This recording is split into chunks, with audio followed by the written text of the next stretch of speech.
Hey guys, so chapter 1017 is out, and it brought us some potentially game-changing revelations that could change our entire perception of the story. Now, the chapter itself had some things that I wasn't quite fond of, but it more so had to do with how certain things were executed. But other than that, it was pretty good, so let's just get the negative things out of the way first.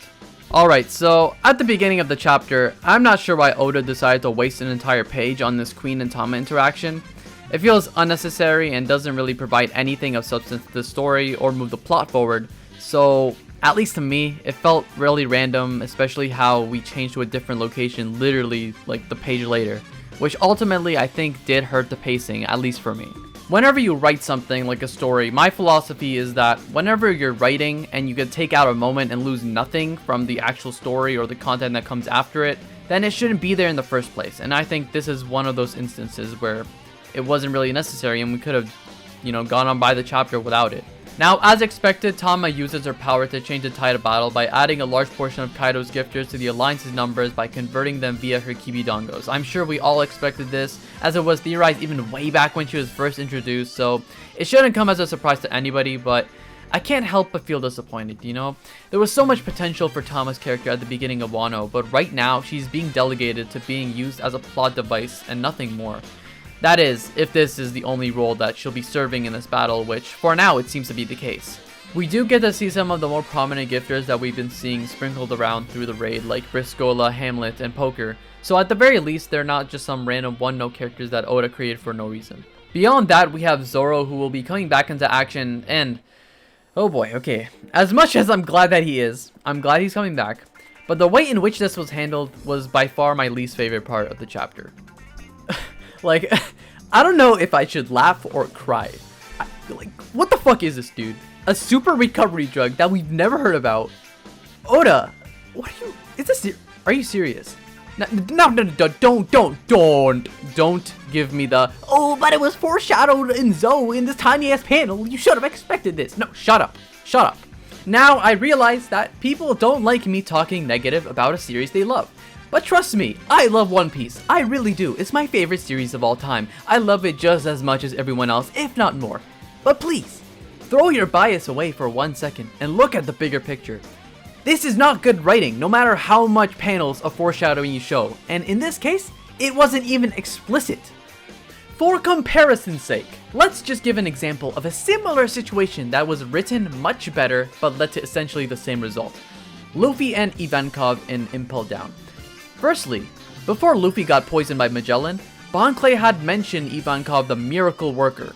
After Luffy got poisoned, Bon Clay did everything he could to go after the cure, but to no avail. Here, the audience now knows that this Ivankov person will be the only hope left for Luffy's recovery. You see where I'm going with this? Now, imagine that right after Luffy got poisoned by Magellan, Ivankov shows up out of nowhere and injects Luffy with his healing hormones, and Luffy gets right back up with no repercussions until later on after the battle. That's essentially what's happening here with this Zorro situation. A magical drug is conveniently revealed with mild implicit foreshadowing and repairs his fucking bones enough for him to fight normally. Like I said before, this is not good writing. Seriously, okay, what's stopping Oda from giving this drug to heal Luffy or other members of the Alliance? Because I don't see why the fuck not. At least to heal Luffy and Impel Down, there was some kind of personal journey for Bon Clay to get there, and the path to get to reach that point was arduous and a struggle. Now, I'm not saying that we need, some kind of situation like this to happen with Zorro, but a magical all-healing drug? Is that the solution? Here, I'll give an alternate solution right now. Have Marco heal him. Why not? Marco is a doctor, he's there in the same location. Marco could have just as easily swooped in or blue fired, whatever, healed Zorro in some kind of way. Oda makes up his abilities. But obviously, it won't come without any cost. In the process of healing him, it has consequences on the outcome of his fight with King. Perhaps King gets like a cheap shot in or two, and Marco gets gravely wounded, which makes him unable to fight at that point. Zorro would come in and take over that fight and fight King. Why not? That seems like a great setup. And this is just one solution I came up on the spot. These are just random. I'm sure Oda could come up with something much more convincing if he wanted to. But he didn't.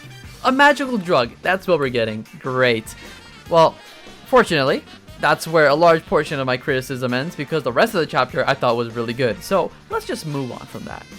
I really like the hybrid form designs for Who's Who and Queen, and especially Queen. I don't think it would have worked nearly as well or been nearly as cool if he didn't have these cybernetic enhancements, and it seems like his hybrid form is utilizing that to its full potential. Queen's tough body and ancient Zoan capabilities will provide a big challenge for Sanji to overcome for sure, but we know Mr. Prince comes out on top. Even though this is probably his biggest challenge yet. No, not probably. It is his biggest challenge yet, and, you know, being a strong subordinate of Kaido's, it's not going to be an easy feat to overcome, but I'm sure he'll pull through.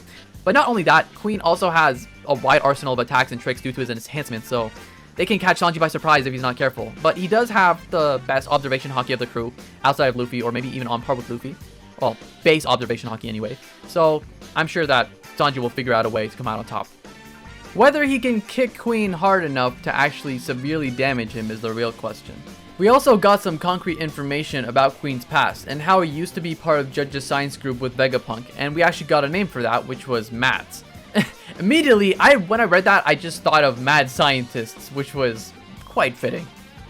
I love how we're getting more character development for Queen, making him have a lot more significance to the story than we initially thought.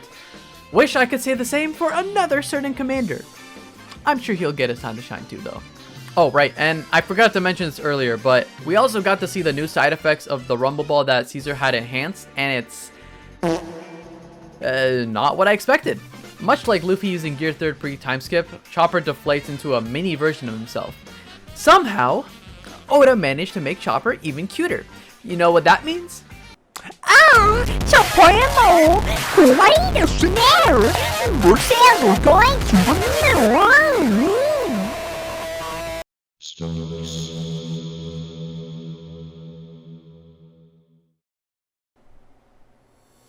Ladies and gentlemen, after 19 chapters of long wait, we're here. We are finally here. It's time for Jinbei versus Who's Who. Woo! Yeah, baby! That's what I've been waiting for. That's what it's all about. Woo!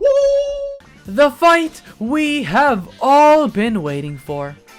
By we, I mostly mean me, but you get the point. This fight, although it was pretty short, we didn't get too deep into it yet. The short altercations we had some great choreography. I think out of all the Topi Robo fights, this will be, choreography-wise at least, the best fight, as both Rokushiki and Fishman Karate are martial arts of sorts. Which means that we'll have a great showcase of hand-to-hand combat, or at the very least melee combat. We got some great character development for Who's Who as well, who is, surprise, a rogue member of CV9. And based on his portrayal, we always knew that there was something behind the story that made him a much more interesting figure compared to the rest of them. And now we know why that is. But before I delve deeper into this, I need to address a certain point right here, right now, because it is needed. Why does this dude have a giant ass scabbard for his tiny ass pocket knife?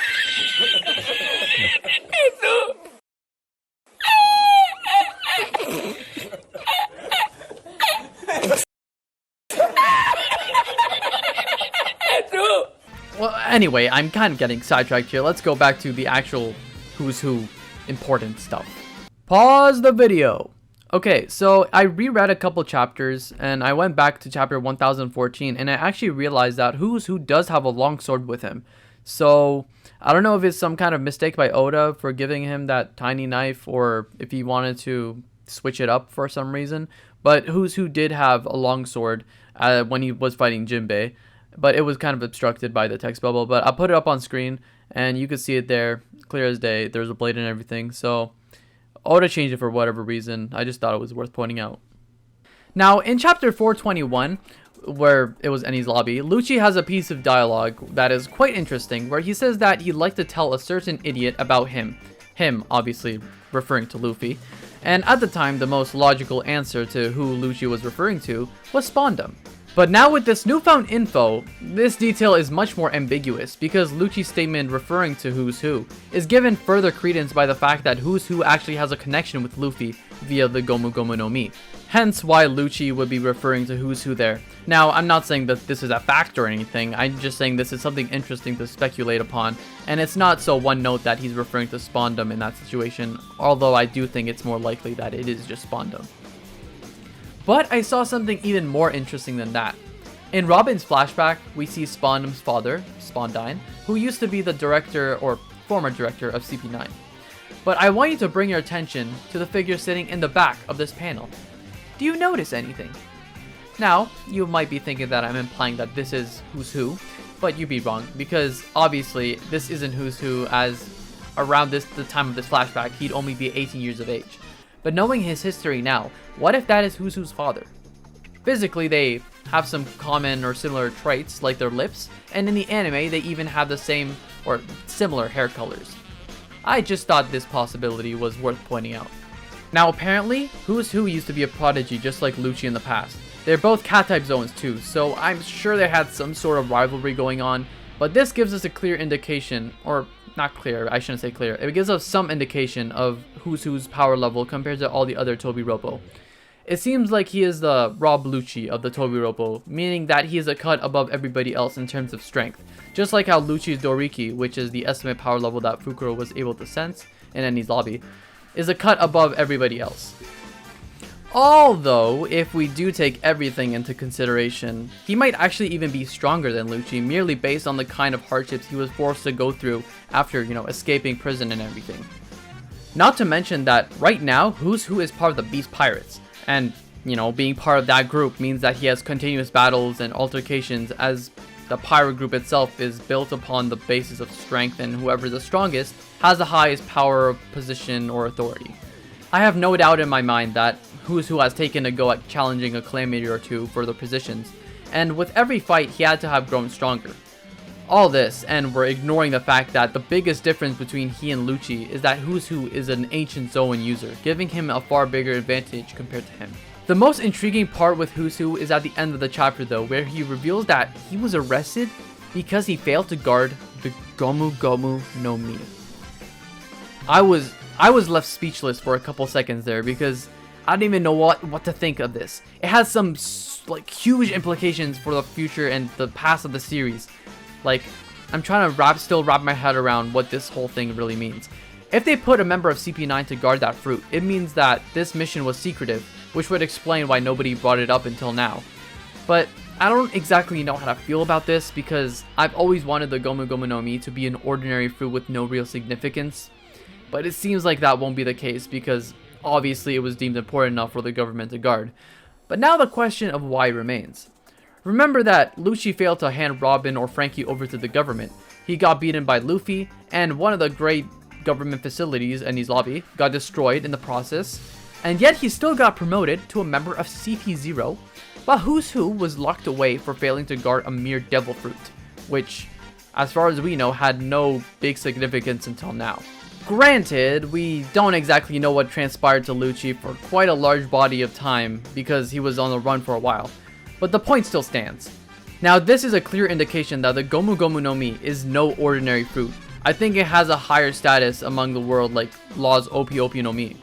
However, whereas in Law's case, it was deemed that way because of an ability it has, I don't think the same applies to Luffy's fruit. Obviously, the Gomu Gomu no Mi is not that impressive of a fruit because of its abilities, especially when you compare it to some other fruits like Marco's Phoenix Fruit, Whitebeard's Gura Gura no Mi, Blackbeard's Yami Yami no Mi. It kind of fails in comparison, so if its importance doesn't lie in its abilities, it has to do with the previous wielders of the fruit. People will first point their fingers to Roger or Zebek as the previous owners of the fruit, and there is definitely some evidence for both. Blackbeard has some sort of connection with Zebek, made clear by his decision to name his ship after him, but also if you look at the Yami Yami no Mi closely, it looks very similar to the Gomu Gomu no Mi, so perhaps there's some sort of connection there that we're not seeing yet. What I find even more interesting than that though, is not the fact that the fruit was guarded by the government, but the fact that this single fruit was important enough for Shanks to make a move and grab it himself. Maybe this was the move that Oda was talking about in Jump Festa. I don't think that people realize how important this piece of information is. Shanks isn't just some random person that's gonna go out and just retrieve a fruit. Obviously, this fruit has some sort of importance to him. Now, this may be like the most out there and 500 IQ, probably never gonna happen theory, but it's wild and insane to even think about the possibility that Shanks saved Luffy and gave him his hat merely because Luffy was the one to eat that fruit. What would have happened if he didn't? It really changes your perspective on a lot of things. Though, based on some scenes we've gotten already, I doubt this will be the case. レイリーさん、俺は本当に驚いたよ。イーストブルーにロジャー船長と同じことを言うガキがいたんだ。船長のあの言葉を。However, for me personally, I don't believe that it's either of these two, Roger or Zebek. I believe that the previous owner of the Gomu Gomu no Mi was actually the previous Joy Boy. We know that Imu has a giant straw hat in Marijo for whatever reason, but most likely it belongs to the previous Joy Boy, which people have theorized. But he also had pictures of Luffy, perhaps because he was a wielder of the fruit that the government wanted. Oda. It seems like for every answer we get yet another question. Well, what can I say? That's just One Piece for you. Overall, the chapter was pretty good with a couple of things that I thought were executed poorly, but I still enjoyed it nonetheless. And, you know, it had some great revelations. It had a fight, well, somewhat of a fight, or altercation. And then we had Who's Who versus Jinbei, which I've been waiting for since, well, since the matchups were made, basically. And I'm glad we finally got a snippet of that. However, I am afraid of what ramifications some of these decisions that Oda made can have in the future. But for that, we'll just have to wait and see. Chapter score, 7.5 out of 10.